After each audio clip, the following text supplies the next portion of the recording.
Amor prohibido de Barbara Cartland. Capítulo 4.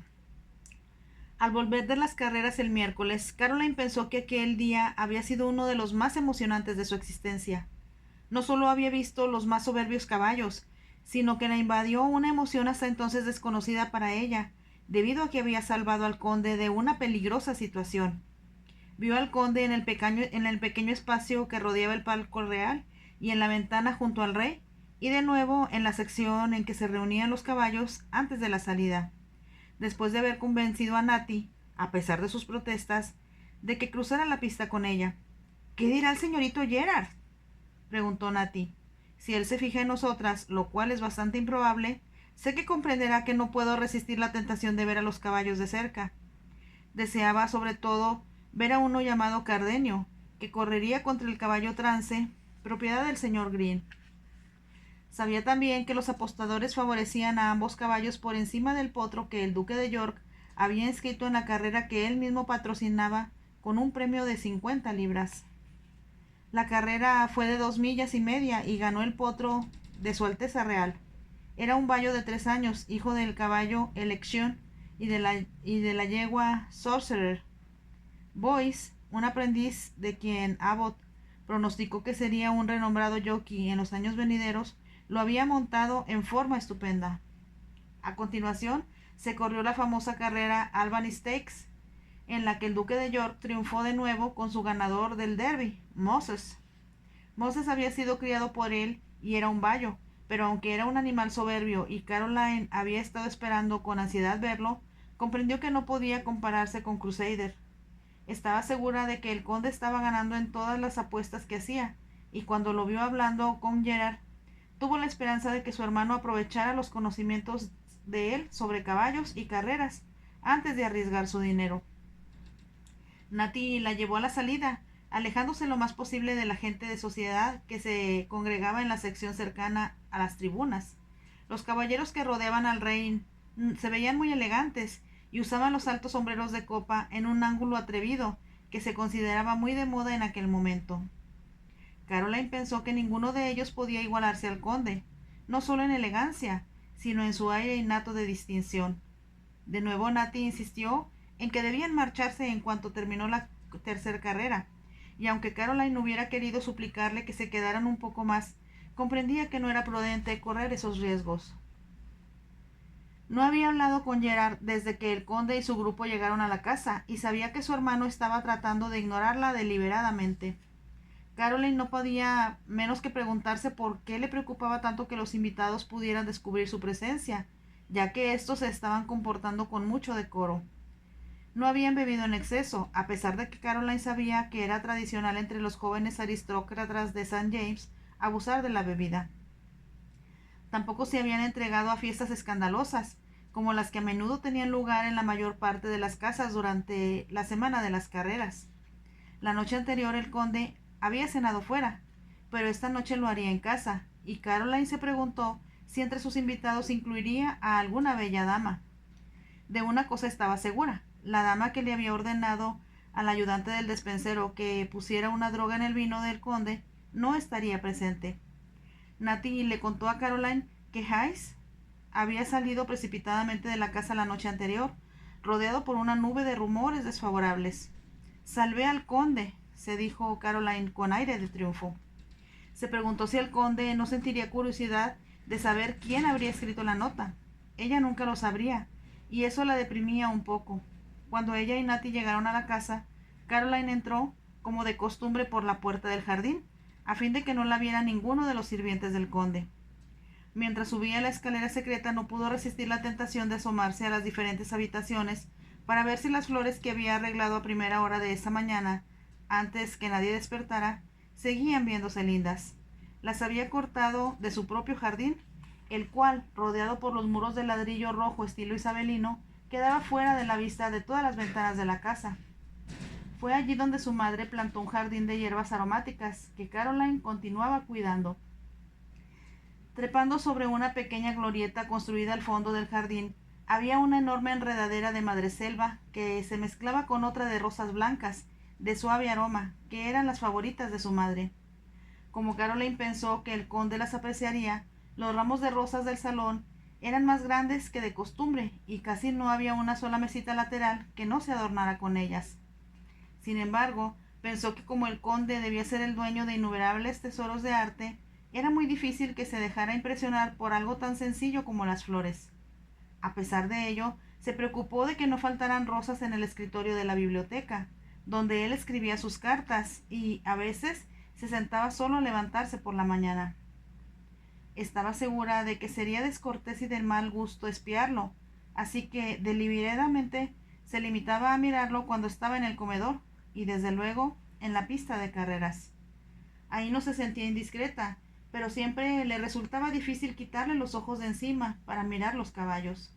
Le hubiera gustado saber si él había amado mucho a la dama que había intentado drogarlo, y se preguntó qué sucedió cuando un hombre o qué sucedía cuando un hombre como el conde le hacía el amor a una mujer tan hermosa como aquella. Debían besarse, y ello sería, sin duda alguna, una experiencia maravillosa. Pero a ella, pensó Caroline, quizás nadie la besaría nunca. Natty estaba siempre murmurando que debía conocer a la gente correcta, y Caroline se daba perfecta cuenta de que se refería a que debía conocer solteros decentes entre los cuales pudiera seleccionar marido. Tal vez no me case nunca, se dijo, y pensó lo terrible que debía ser para el conde tener una esposa que estaba loca. Le dolía el corazón al pensar en lo que debió haber sufrido, y oró porque nunca ensombreciera la vida de Gerard una tragedia así. Mientras subía hacia el cuarto de los sacerdotes, Caroline decidió acostarse un rato a leer uno de los libros que había subido a su escondite. La habitación estaba tan bien construida que tenía mucha luz, aunque las ventanas sesgadas estaban muy cerca del techo bajo y quedaban ocultas bajo el alero de la casa. Caroline había limpiado muy bien las ventanas y la luz que penetraba en la habitación era difusa y daba lugar a un aire de frescura, que Caroline apreció después del intenso calor del sol que había tenido que soportar en la pista. Tomó el libro, pero no podía concentrarse en otra cosa que no fueran las carreras y el conde. Era todo lo que ella había pensado que un hombre debía ser: un excelente deportista que amaba los caballos y magnífico jinete. Le parecía que personificaba todos sus sueños infantiles sobre San Jorge, Sir Galahad y los héroes de las novelas de Sir Walter Scott que su padre le compraba. Nunca pensé, murmuró en voz baja, que vería un héroe de novela en la vida real. Caroline debió haberse quedado dormida, porque al despertar con un estremecimiento observó que había ya muy poca luz en el cuarto, lo cual significaba que el sol se había puesto ya. En ese momento oyó a Natty, que le traía la cena, subiendo con dificultad la escalera. Caroline se sentó en la cama. Me quedé dormida, Natty, dijo. ¿Qué hora es? Casi las 10 de la noche, contestó Natty. ¿Y la servidumbre ha empezado ya a cenar? Caroline estuvo a punto de expresar con un grito de su desilusión. Había pensado en ver al conde esa noche en el comedor. Ahora ya era demasiado tarde. Y cuando ella hubiera terminado de cenar, él ya se encontraría en el salón. Hubo una fiesta esa noche, dijo Natty, como si supiera que Caroline había estado pensando. ¿Hubo señoras presentes? No, solo caballeros. Supongo que solo conversaron acerca de las carreras de caballos. En esta casa nadie piensa en otra cosa. Y nadie hablará de otra cosa mañana, dijo Caroline con una sonrisa, cuando Crusader le gane la Copa de Oro. Si la gana, explicó Natty. ¿La ganará? ¿Cómo podría ser el caballo más veloz que existe dejar de ganar la carrera más importante? La Copa de Oro había sido introducida en las carreras de Ascot en 1807. ¿Recuerdas, Natty, la primera carrera que se corrió por la Copa de Oro?, preguntó ahora Caroline. Por supuesto que la recuerdo, contestó Natty. La reina y las princesas llevaban capas españolas, combinadas con unos sombreros que parecían de gitanas. Caroline se echó a reír. ¿Y quién ganó la carrera? Eso es mucho más importante. Hubo un momento de silencio antes que Natty dijera. ¿Podrá creerlo, señorita Caroline? Se me ha escapado de la memoria. Estabas mirando a la reina, en lugar de fijarte en Master Jockey, dijo Caroline riendo de nuevo. Tal vez su majestad me pareció más interesante, replicó Natty con aire de desafío. Bueno, Olvídate del rey mañana y concéntrate en Crusader. Estoy segura de que las 100 guineas que ofrecen como premio no deben importarle al conde. Sin duda solo le interesan la gloria y el honor. Natty, sin embargo, continuaba recordando a los personajes reales que había visto en el pasado, y le relataba a Caroline cómo el rey Jorge III y su cortejo solían llegar a caballo.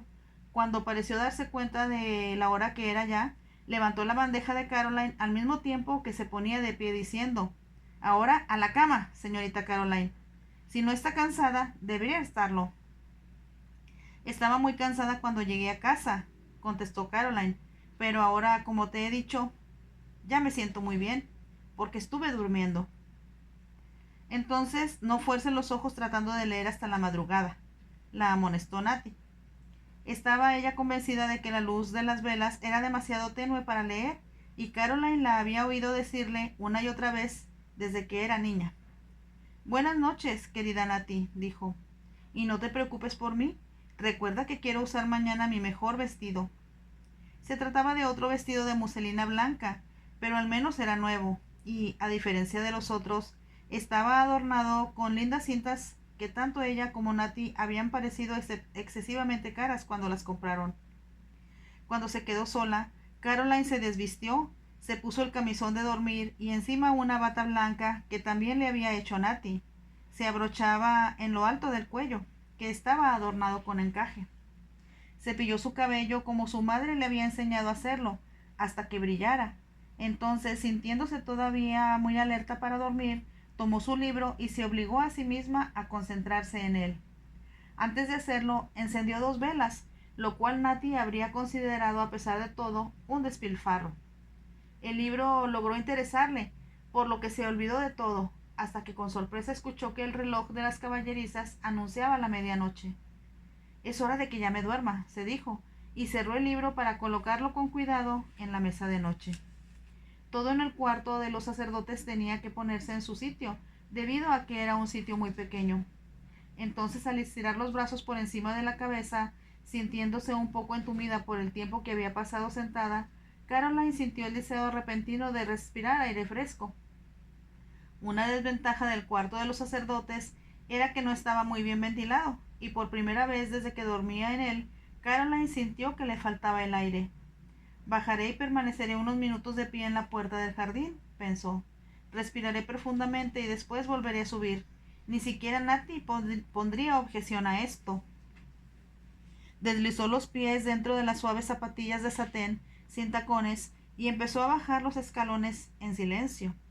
Se detuvo al llegar al primer piso y cuando se disponía a seguir bajando, escuchó voces en lo que todos conocían como el dormitorio rojo. Alguien estaba hablando con claridad, pero en tono deliberadamente bajo, casi siniestro. Sin pensar en que cometía una indiscreción, Caroline se detuvo y, levantándose sobre la punta de los pies, miró por el pequeño agujero que se encontraba en los paneles de madera, estilo jacobino, que recubrían los muros de la habitación.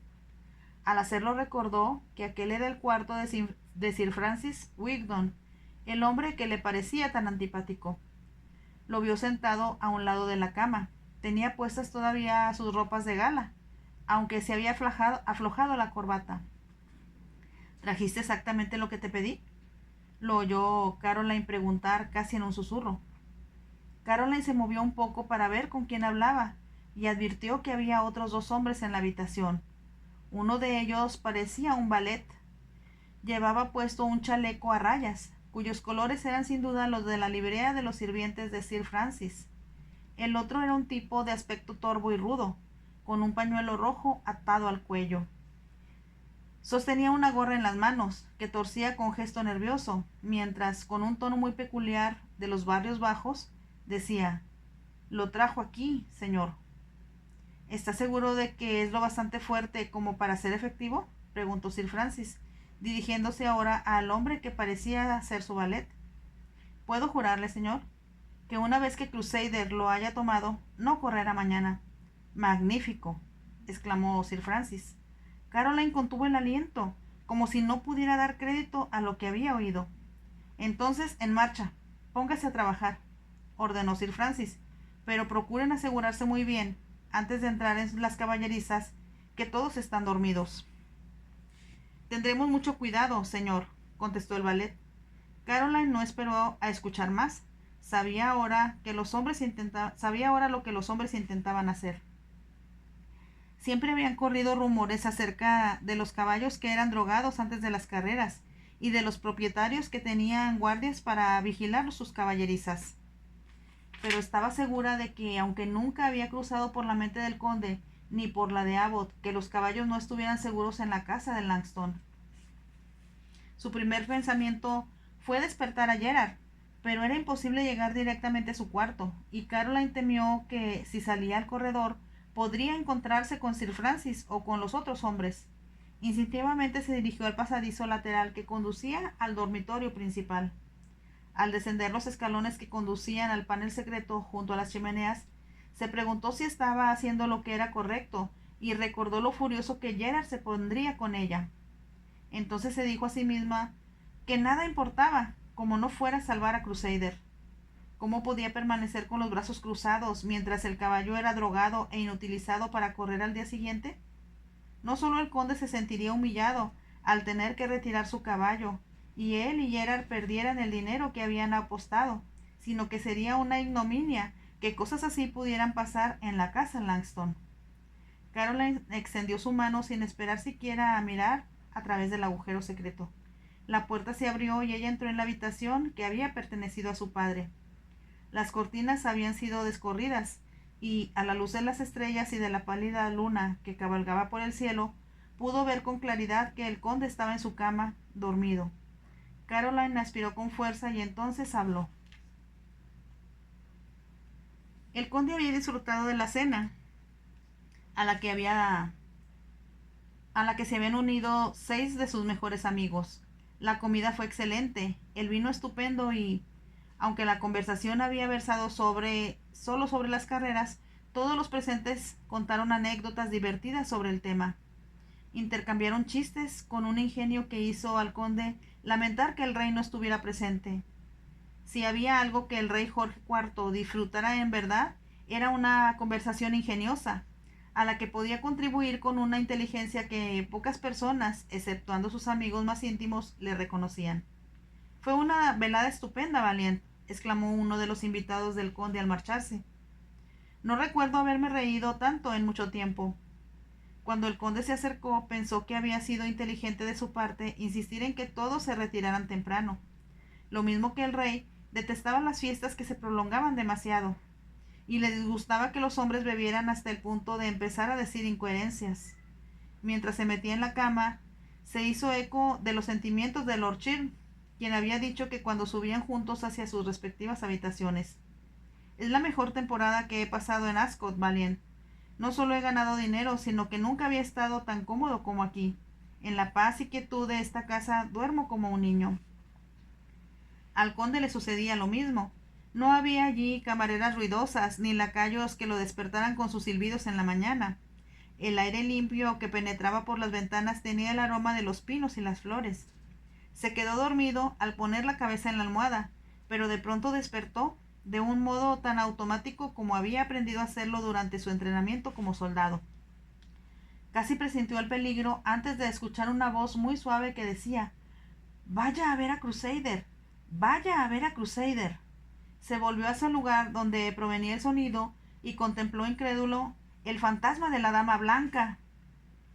Era la misma visión que había visto en la galería al llegar a la casa, y aquí estaba de nuevo, de pie junto a la chimenea.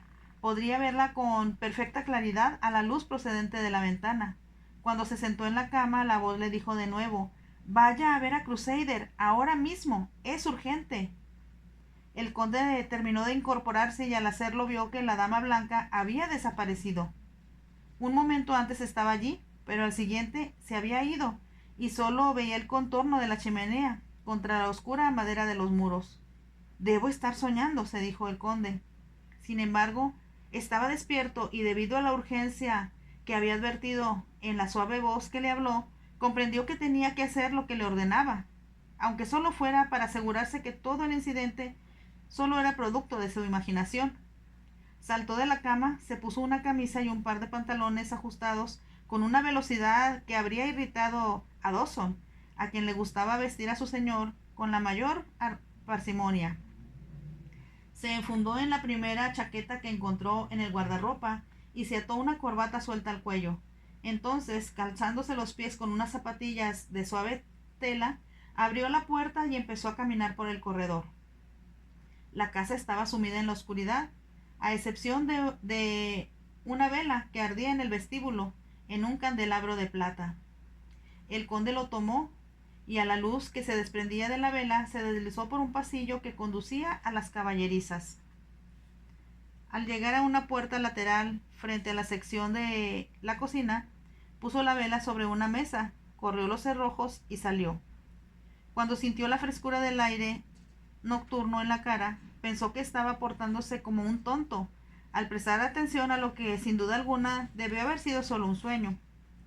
Pero si, como esperaba, encontraba a Crusader sano y salvo, volvería a su casa y nadie se enteraría nunca de que padecía de alucinaciones. Supongo que el vino era más fuerte de lo que yo pensaba, y como tenía sed, bebí demasiado, pensó. Al mismo tiempo, la dama blanca le había parecido muy real. Si era un fantasma, ¿hablaban los fantasmas? Pensó que era lamentablemente ignorante sobre el tema. Entonces, al dar vuelta a los laureles, demasiado frondosos y crecidos, vio las caballerizas por primera vez y algo más moverse frente a él. Una vez más pensó que estaba imaginando cosas, hasta que las sombras en las caballerizas volvieron a agitarse. Ahora comprendió que había visto una mano, y una mano debía pertenecer a una persona. Esperó. Unos segundos más tarde, vio a dos hombres que se movían lenta y furtivamente, lo que revelaba con claridad sus malas intenciones. Era indiscutible que se dirigían hacia la entrada de la caballeriza. Se mantenían pegados a la pared del edificio, protegidos por la sombra de éste, y el conde comprendió que la advertencia de la dama blanca había llegado apenas a tiempo. Recordó ahora que su palafrenero había mencionado que la cerradura de la caballeriza principal estaba rota. El conde casi no había puesto atención en aquellos momentos, porque no le pareció que ello tuviera importancia. Los palafreneros, sin duda alguna, dormirían en el piso superior de la caballeriza, como siempre. Además, había pensado entonces, como él cambió de planes en el último momento,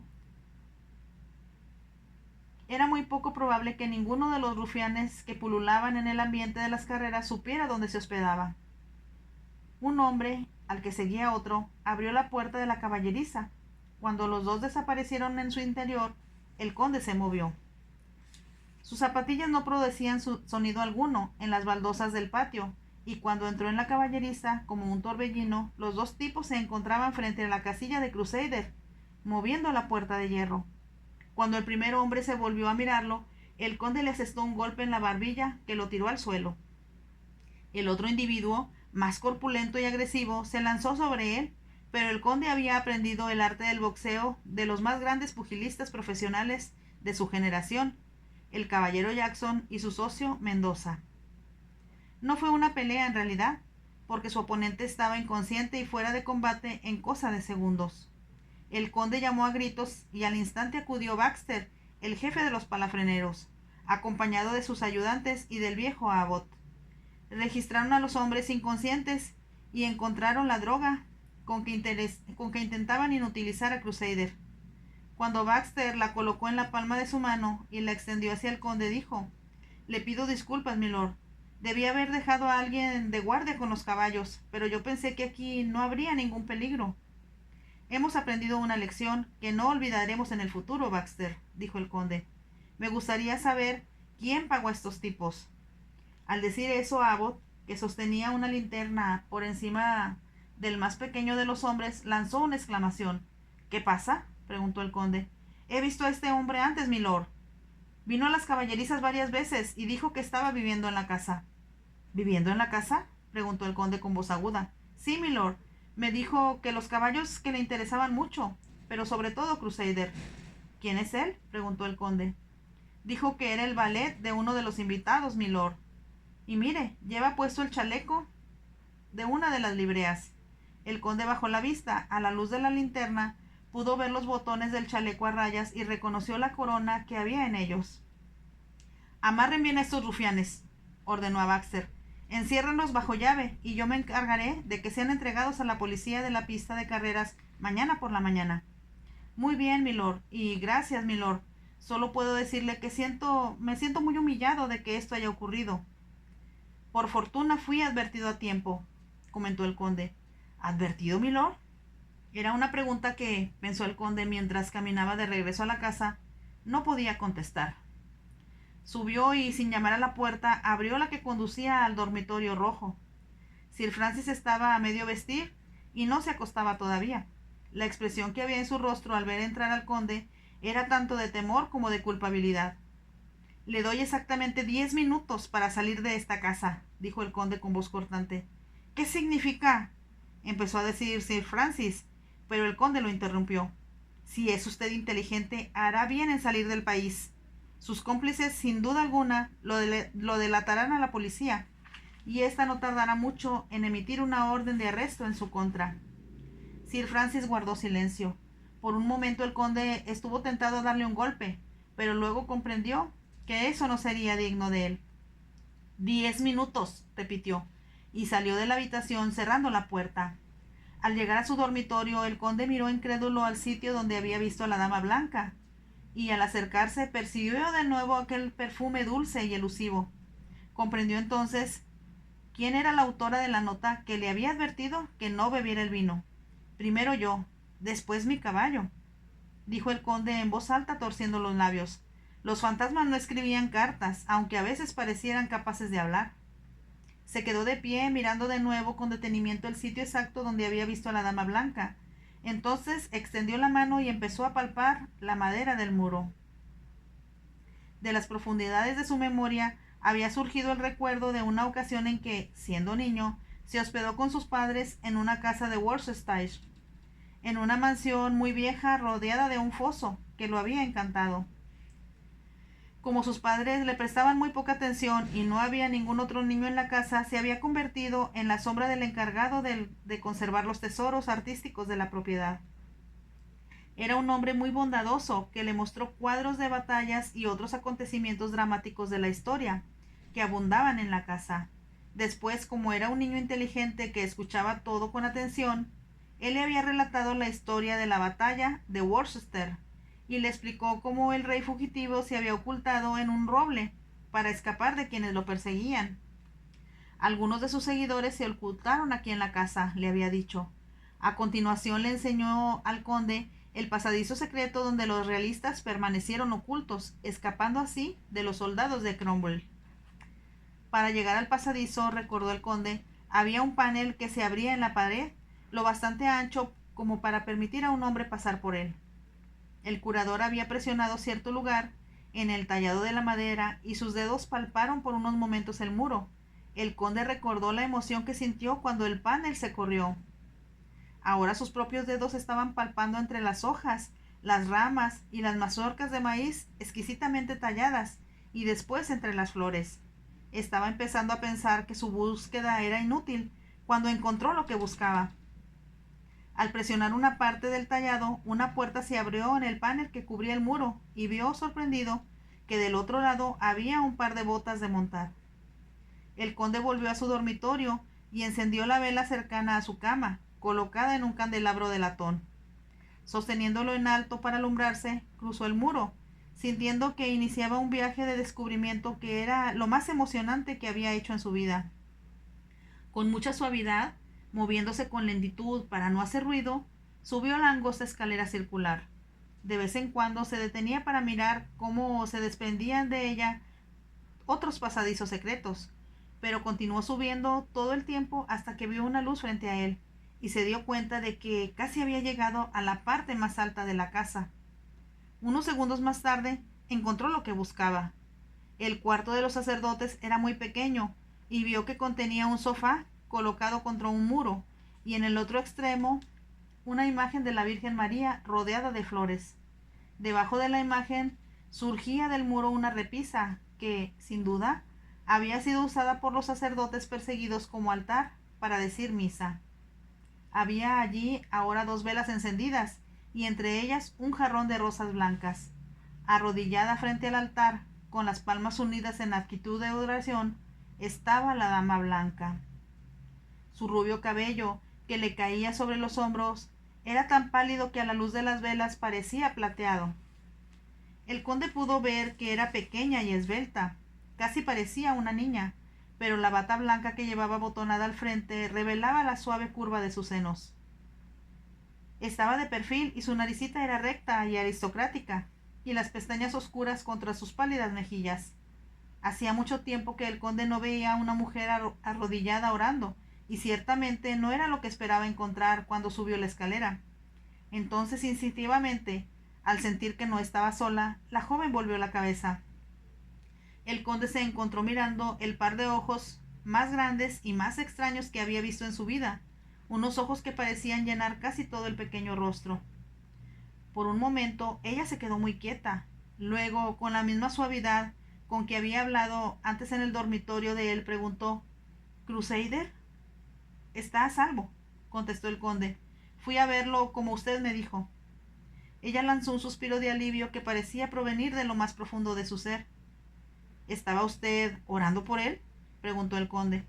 Sí, tenía miedo, mucho miedo, de que hubiera llegado usted demasiado tarde. Sus oraciones fueron contestadas. Ella se puso lentamente de pie y el conde preguntó: ¿Quién es usted? Pensé que era un fantasma.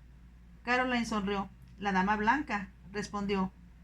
Eso era lo que yo esperaba que usted creyera cuando me vio en la galería larga. ¿Por qué? ¿Por qué tiene que ocultarse?, preguntó el conde. Tuvo la extraña sensación de que había entrado en otro mundo. A pesar de la sonrisa de la joven y de que estaban hablando, él sentía que ella era tan irreal como el fantasma que pretendió ser. ¿Qué le sucedió a Crusader?, contestó ella, como si sus pensamientos siguieran puestos en el caballo. Había 2 hombres tratando de drogarlo, contestó el conde. Los golpeé. Todavía están inconscientes. Yo esperaba que usted hiciera eso.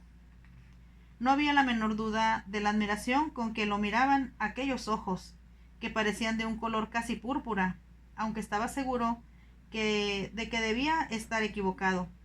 Ella bajó la vista y al mirar la mano de él lanzó una exclamación. «¡Está usted sangrando!». Por primera vez el conde se dio cuenta de que se había roto la piel de los nudillos de la mano debido a la fuerza con que había golpeado al valet primero y después al otro hombre, mucho más fornido, al que no había logrado abatir al primer golpe. «No es nada», dijo él. «Pero está sangrando», insistió Caroline. «Una herida así puede infectarse y volverse muy dolorosa». Abrió un anaquel que había en la pared y sacó de él una pequeña jofaina de porcelana y una jarra del mismo material y diseño. Los puso sobre una silla. Luego sacó una toalla de lino blanca del anaquel y con ella una pequeña caja. El conde permaneció de pie observándola. Parecía muy alto y muy ancho de espaldas en aquella pequeña habitación. «Creo, milord», dijo ella por fin, «que será mejor que se siente en la cama para curarle la mano como es debido». El conde se sentía demasiado intrigado para hacer otra cosa que no fuera obedecer. Puso la vela encendida que llevaba con las que estaban en el altar y se sentó. Caroline se arrodilló junto a él antes de poner un poco de agua en la jofaina. Luego abrió la cajita y añadió unas hierbas curativas. «¿Cómo se llama?», preguntó él, mientras ella revolvía el agua con los dedos. «Caroline». «¿Es usted hermana de Gerald Langston?». Ella asintió, y tomando la mano de él entre las suyas, la introdujo en el agua fría y la lavó con cuidado. Él se preguntó si otra mujer lo habría tocado en forma tan impersonal, pero Caroline no parecía consciente de él como hombre, aunque él sí lo estaba de ella como mujer. «¿Cultiva hierbas en el pequeño jardín que está rodeado por muros de ladrillo rojo?», preguntó él.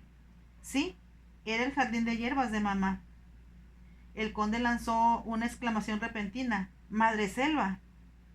Ella lo miró sorprendida y el conde explicó.